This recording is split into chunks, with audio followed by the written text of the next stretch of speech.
अस्सलाम वालेकुम जी। जैसा कि आपको पता है कि एमओएस के हम क्लासेस कर रहे हैं। एमओएस का चैप्टर नंबर 5 हमने स्टार्ट किया हुआ है, जिसमें हमने शेयर फोर्स और बेंडिंग मूवमेंट डायग्राम्स जो हैं वो फोकस करनी है। बट उससे पहले जो शेयर फोर्स और बेंडिंग मूवमेंट डायग्राम के लिए हमें रिएक्शन की ज़रूरत होती है। तो रिएक्शन बेसिकली है क्या? जब अपकमिंग लोड जो है वो एक्शन डालेगा तो उस एक्शन के अगेंस्ट में एक रिएक्शन आएगा जो कि कॉलम या सपोर्ट्स की तरफ से आएगा, जिसकी वजह से हमारा जो है ये स्ट्रक्चर स्टेबल होता है। तो जितना ऊपर से लोड लग रहा होगा उतना ही नीचे से रिएक्शन, मतलब एक्शन और रिएक्शन दोनों क्वांटिटी में सेम होंगे तो हमारा स्ट्रक्चर जो है वो स्टेबल होगा। तो इसके लिए रिएक्शन फाइंड करने के लिए हम ये जो कंडीशंस हैं जिनको हम वो करते हैं ध्यान में रखते हैं, उसमें सिग्मा या algebraic sum of vertical all vertical forces is equal to 0। उसके बाद algebraic sum of all horizontal forces is equal to 0 consider करते हैं, और algebraic sum of all movements is equal to 0 consider किया जाता है। तो जैसा कि एक सिंपली सपोर्टेड बीम आपको यहाँ पे दिखाई गई है, सिंपली सपोर्टेड बीम है। तो सिंपली सपोर्टेड बीम जो है ये इसके ऊपर 1000 kg लोड लग रहा है, अप्लाई हो रहा है।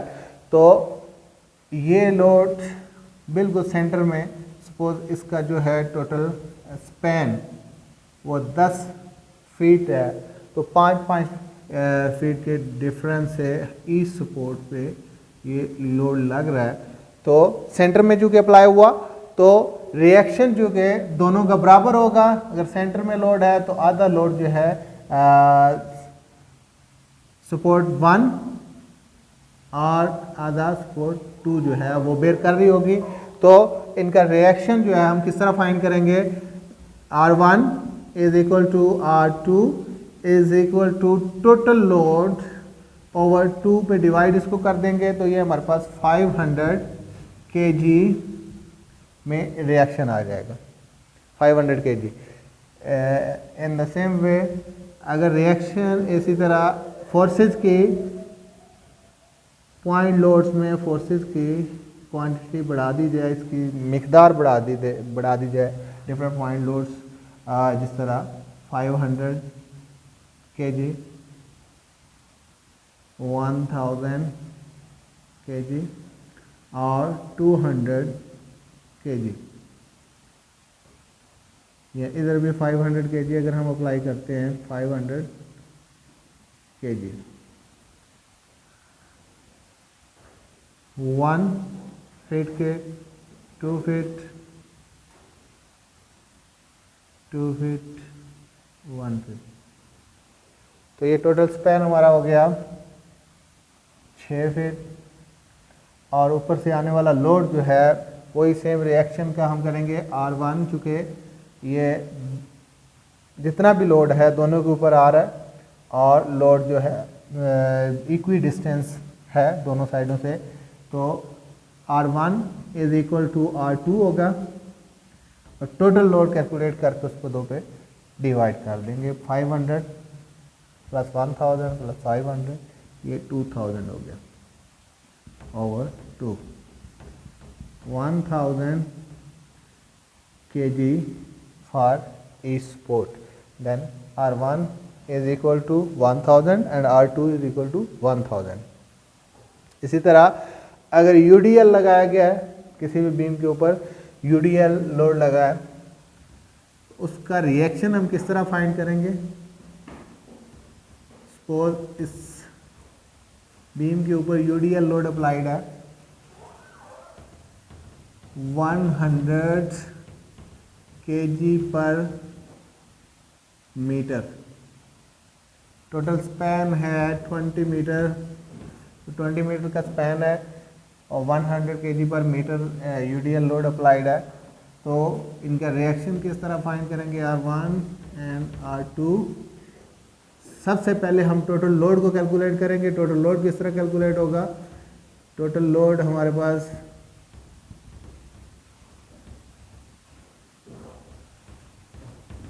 UDL load into distance 20, 2000 kg now R1 is equal to R2 is equal to 2000 over 2, 1000 each. तो R1 भी 1000 kg हो जाएगा, R2 भी 1000 kg हो जाएगा। मतलब क्या है कि ऊपर से आने वाला लोड जो है वो एक्शन लगा रहा होता है, नीचे से सपोर्ट्स रिएक्शन के तौर पे अमल कर रही होती हैं ताकि उसको बैलेंस किया जाए, तो जिसकी वजह से हमारा स्ट्रक्चर जो है वो स्टेबल हो जाता है। तो R1 is equal to R2। अब ये ज़रूरी नहीं है कि R1 is equal to R2 ही होगा, ये उस सूरत में है जबकि लोड जो है दोनों सपोर्ट्स के से इक्वी डिस्टेंस हो, या दोनों तरफ कंडीशन सेम हो, या सेंटर पे लग रहा हो, या पूरी बीम के ऊपर लग रहा है, तो डेफिनेटली दोनों सपोर्ट्स जो हैं वो आधा उठा रही होंगी।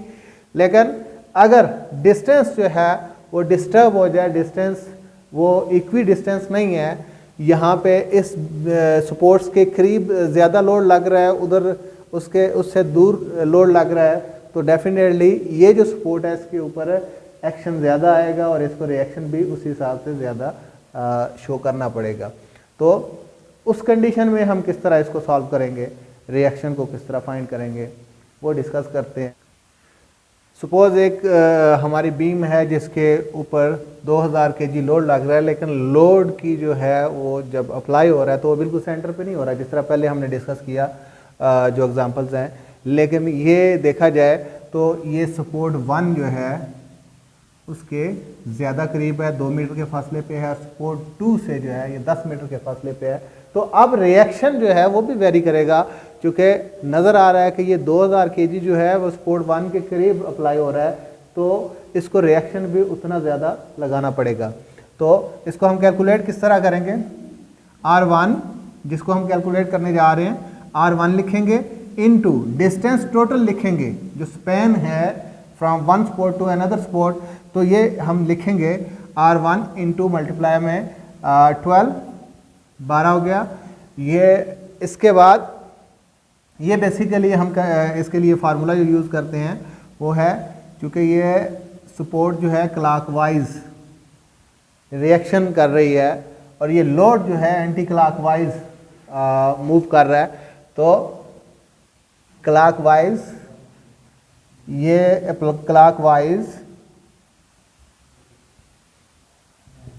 Clockwise movement is equal to anti clockwise movement, anti clockwise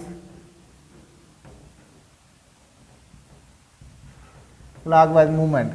तो ये हमने बेसिकली इसमें लिखना होता है क्लॉकवाइज मूवमेंट, क्योंकि ये रिएक्शन हम फाइंड करने जा रहे हैं, तो ये क्लॉकवाइज रिएक्शन लगा रहा है, ऊपर से जो एक्शन है वो एंटी क्लॉकवाइज आ रहा है। तो इसको हम एंटी क्लॉकवाइज को किस तरह लिखेंगे, लोड जो है उसको लिखा हमने लोड, और दूसरी स्पॉट तक जो डिस्टेंस है उसको इससे मल्टीप्लाई करेंगे इनटू लोड से दूसरी स्पॉट तक डिस्टेंस है 10, इससे मल्टीप्लाई हमने किया, तो ये हमारे पास आ गया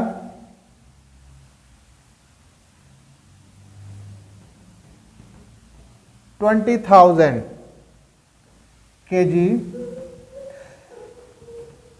अब हमने चूंकि फाइंड करना है R1, रिएक्शन 1 को इधर मल्टीप्लाई हो रहा है 12 इसके साथ मल्टीप्लाई हो रहा है, उधर जाके ये डिवाइड हो जाएगा, तो 20,000 डिवाइडेड बाय 12,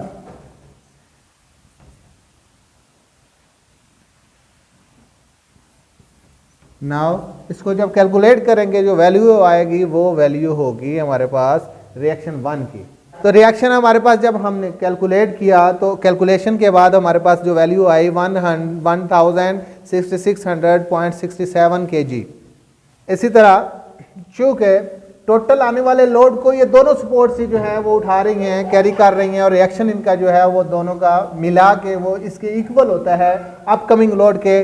तो हमारे पास जब एक रिएक्शन आ जाए तो उसके बाद दूसरा रिएक्शन फाइंड करने के लिए हमें ये करना होता है R1 plus R2 is equal to total load, total applied load.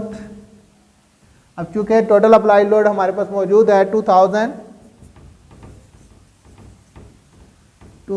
kg और R1 हमने फाइंड कर लिया हुआ है 1066.67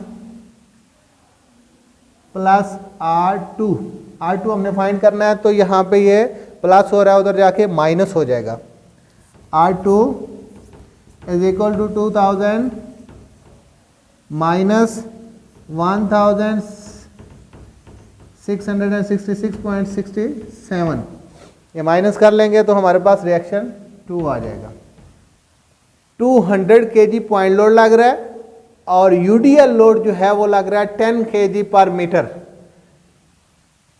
वो 4 मीटर तक लग रहा है, अप्लाई हो रहा है, और यहाँ पे 2 मीटर का गैप है, उसके बाद एक पॉइंट लोड लग रहा है, वो दूसरी स्पोर्ट से 2 मीटर के डिस्टेंस पे है। अब यहाँ पे हम इसका रिएक्शन किस तरह फाइंड करेंगे? Clockwise movement is equal to anti clockwise movement. अब रिएक्शन 1 हमने फाइंड करना है चूंकि, तो reaction 1 R1 into total span जो है दूसरी स्पोर्ट तक डिस्टेंस जो है उसको मल्टीप्लाई करेंगे और बराबर है, ये हो गया क्लॉकवाइज मूवमेंट के लिए। और एंटी क्लॉकवाइज मूवमेंट तमाम लोड्स जो हैं उनको दूसरी स्पोर्ट तक डिस्टेंस के साथ मल्टीप्लाई किया जाएगा। तो ये फर्स्ट लोड हमारा 200 से दूसरी स्पोर्ट तक डिस्टेंस कितना है? ये 6, 4 + 2 = 6, तो 200 × 6 प्लस ये जो लोड है यूडीएल लग रहा है 10 है। पहले इसको हम पॉइंट लोड में कन्वर्ट करेंगे, पहले इसका टोटल लोड निकालेंगे, फिर इसको पॉइंट लोड उसका सेंटर निकाल के उसके साथ जो रिमेनिंग डिस्टेंस होगा दूसरी स्पोर्ट तक उसके साथ मल्टीप्लाई करेंगे, तो 10 × 4 और जो डिस्टेंस है दूसरी स्पोर्ट तक चूँकि 4/2 करेंगे, ये सेंटर से 2 रह जाएगा, डिस्टेंस को मल्टीप्लाई कर लेंगे तो ये 2। नाउ यहाँ पे 6, 1200 plus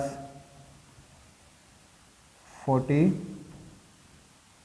× 2, 1200 plus 80। Now R1 × 8 is equal to, इन दोनों को प्लस किया 1280 over R1 is equal to, यहाँ पे मल्टीप्लाई हो रहा है 8, तो इधर आके डिवाइड हो जाएगा।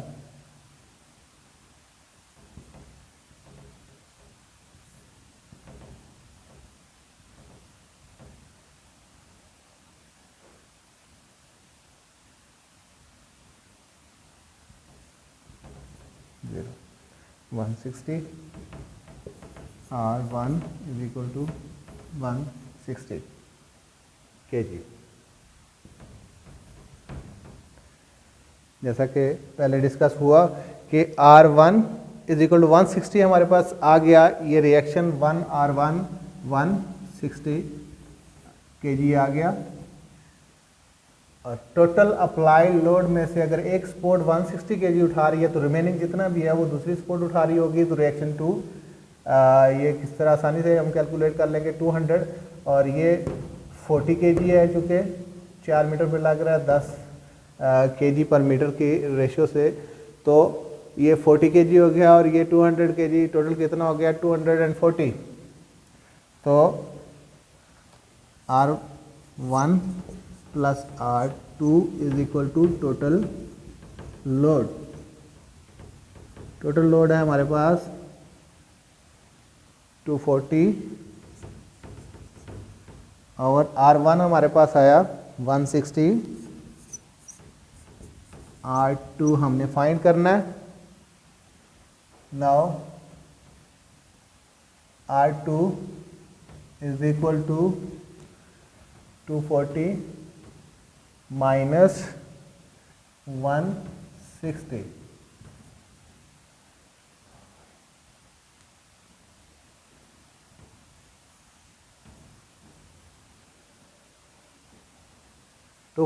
माइनस 160 हमने किया, तो रिमेनिंग जो बचा वो है जी 80 kg।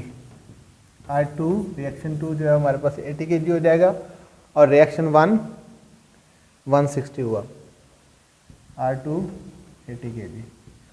तो इस तरह लोड्स, टाइप्स ऑफ लोड जो हमने डिस्कस की वो चेंज होती रहेंगी। हमने रिएक्शन जो है वो इस मेथड से हमने फाइंड करना है। फार्मूला यही होगा, clockwise movement is equal to anti clockwise movement. तो इसी फार्मूले से रिएक्शन 1 हम फाइंड किया करेंगे और रिएक्शन 2 फाइंड किया करेंगे। तो आज हमने ये मालूम किया कि हम बीम, मुख्तलिफ बीम जो हैं जिनकी शेयर फोर्स हमने फाइंड करनी है और बेंडिंग मूवमेंट फाइंड करनी है, तो उनके लिए चूँकि शेयर फोर्स और बेंडिंग मूवमेंट फाइंड करने से पहले हमें रिएक्शन फाइंड करना होगा। तो रिएक्शन किस तरह फाइंड करते हैं, नेक्स्ट हम अभी शेयर फोर्स के बारे में डिस्कस कर लेते हैं कि शेयर फोर्स की डायग्राम हम किस तरह ड्रा करेंगे, शेयर फोर्स फाइंड किस तरह करेंगे।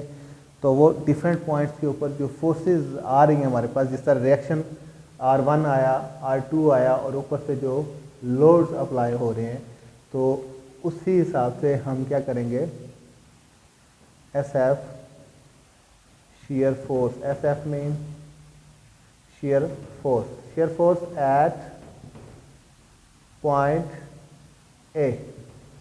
सपोज हम इनको पॉइंट्स में डिवाइड करते हैं, A, B, C और D। तो shear force at point A क्या होगा, shear force at point A, reaction 1 जो है वो हमारा एट पॉइंट ए के ऊपर जो है वो शेयर फोर्स होगी। ये आप ज़रा देख लें कि अगर नीचे से अपवर्ड फोर्स लग रही है वो प्लस में कंसीडर करेंगे, और अप टू डाउन जो है वो फोर्स जो लग रही है, यानी कि एक्शन जो है वो माइनस में और जो रिएक्शन है वो प्लस में हम लिखेंगे। 160 प्लस में आया। इसी तरह SF एट पॉइंट B, तो 160 जो अपर वैल्यू है उसको इसी तरह लिखेंगे। नेक्स्ट जो है, चूंकि हमारे पास 200 kg जो है वो अप्लाई हो रहा है लेकिन अप टू डाउन, तो इसको हम माइनस में लिखेंगे 200 kg, और हमारे पास पॉइंट B के ऊपर जो शेयर फोर्स बनती है SF, उसकी वैल्यू होगी -40।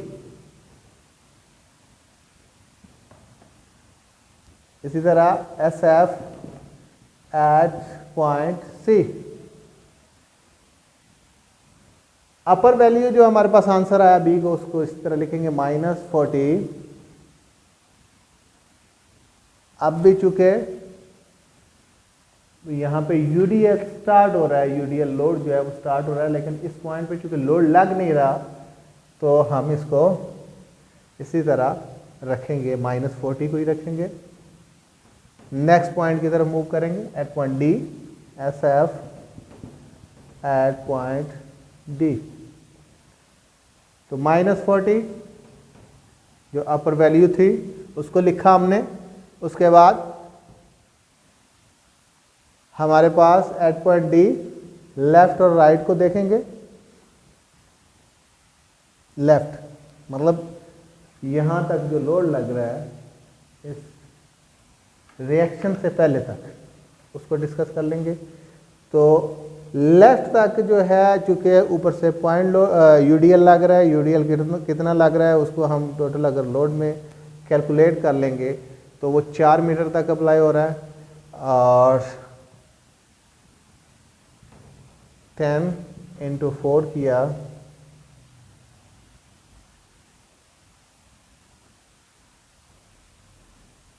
तो ये 40 माइनस में है, अप टू डाउन लग रहा है तो माइनस में है, तो हमारे पास टोटल आंसर आ गया -40 इंटू माइनस प्लस। यहाँ पे जो कि ये प्लस में लोड्स ऐड हो रहे थे तो -40, माइनस माइनस प्लस, आंसर आ गया हमारे पास -80। minus 80. Now shear force SF at D right, तो राइट क्योंकि इसमें रिएक्शन भी शामिल हो गया ये वाला, तो अपर वैल्यू मैंने कहा था डाउन लेके आनी है -80 प्लस, क्योंकि ये अपवर्ड लग रही है तो मैंने कहा था कि इसको हमने प्लस में लिखना है, तो ये 80 माइनस और प्लस अपने कैंसर और आंसर हमारे पास 0 आ गया। अब इसकी डायग्राम को अगर हम डिस्कस करें तो डायग्राम किस तरह बनेगी, इसी तरह पॉइंट्स हम लगाएंगे। इस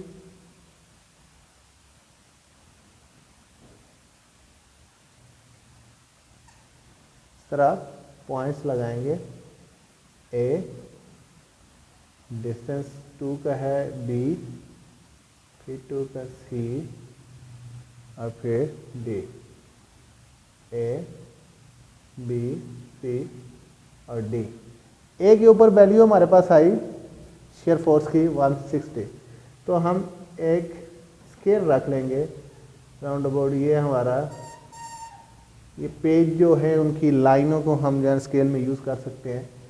तो 160 सपोज हमने यहाँ पे लगाया, यहाँ तक हमारे पास 160 आया वैल्यू 160 के बाद हमने अगले पॉइंट तक इसी तरह स्ट्रेट जाना है क्योंकि ये पॉइंट लोड था। उसके बाद नेक्स्ट हमारे पास 200 है, लेकिन अब डाउनवर्ड वो लग रहा है तो 200 डाउन जाएंगे, 160 आया तो 0 पे आया। उसके बाद 40, क्योंकि यहाँ पे शेयर फोर्स एट सी भी हमारे पास, शेयर फोर्स एट बी हमारे पास जो आया -40 आया, तो -40 लिखेंगे, -40 यहाँ पे आ गया, यही स्ट्रेट अगले पॉइंट पे शिफ्ट हो जाएगी वैल्यू। उसके बाद क्योंकि फर्दर -40 लोड ऐड हुआ, वो अप टू डाउन लग रहा है, तुम फर्दर -40 डाउन चले गए। इसी तरह स्ट्रेट नेक्स्ट पॉइंट डी की तरफ, और नेक्स्ट पॉइंट डी के ऊपर चूंकि रिएक्शन डाउन टू अप लग रहा है तो यही डायरेक्शन इसको मूव करेंगे, तो वो है भी, इसकी वैल्यू भी 80 है प्लस में। तो ये हमारे पास शेयर फोर्स डायग्राम बन गई, इसको ऊपर प्लस में लिखेंगे, यहाँ पे माइनस में लिखेंगे, माइनस में लिखेंगे। तो ये जो डायग्राम हमारे पास बनी, ये शेयर फोर्स की डायग्राम ड्रा हो गई।